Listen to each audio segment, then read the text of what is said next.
So what do doctors really think of that proposal to cut their rebate and give them the option of passing on the cost to patients? With us now is Stephen Parnas, Vice President of the Australian Medical Association. Steve Parnas, good morning. Good to see you again.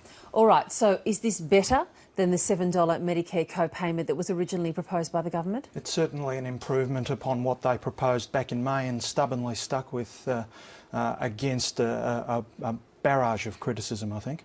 Why is it better? Well, because now they're starting to protect vulnerable people.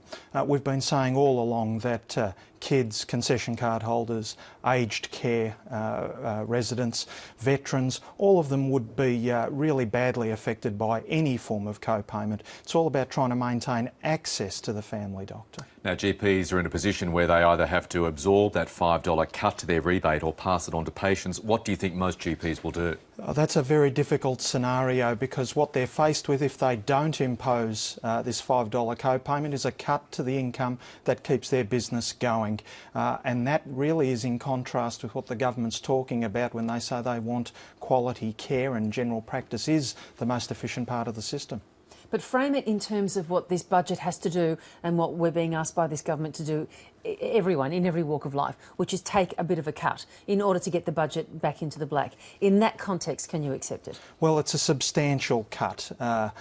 It's certainly been imposed along with a freeze on all Medicare items. So we're looking at 5.5 years, if this goes all the way, with no rise in any Medicare rebates. And that's a huge hit, let alone the $5 cut to GP rebates. Some viewers might say, A, it's only $5, and B, well, my GP seems to be doing pretty well for him or herself. Why can't they absorb it? Yeah. What do you say to that argument? Well, the AMA has always said that if a patient is in a position to afford a co-payment to reflect the value of the service, we would be supportive of that.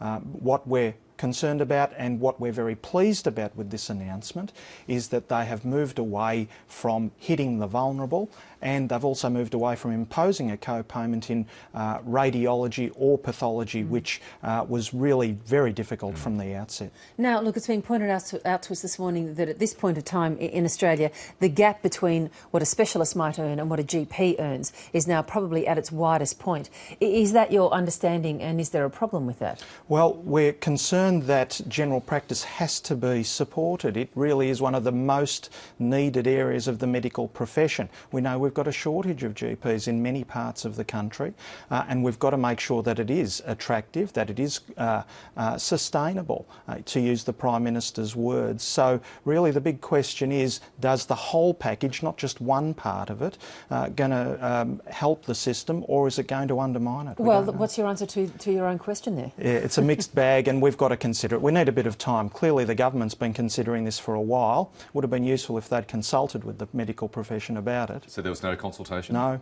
At all no. About this change?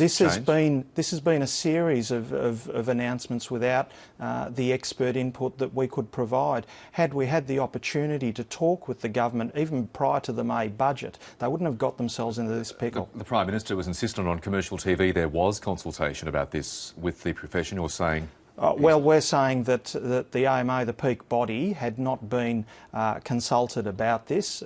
We received a call from the Minister for Health half an hour before this announcement. Have you had a good relationship with the Minister for Health? It's had its moments. What does that mean? It's been difficult. We put at the Prime Minister's request an alternative model that included a form of co-payment.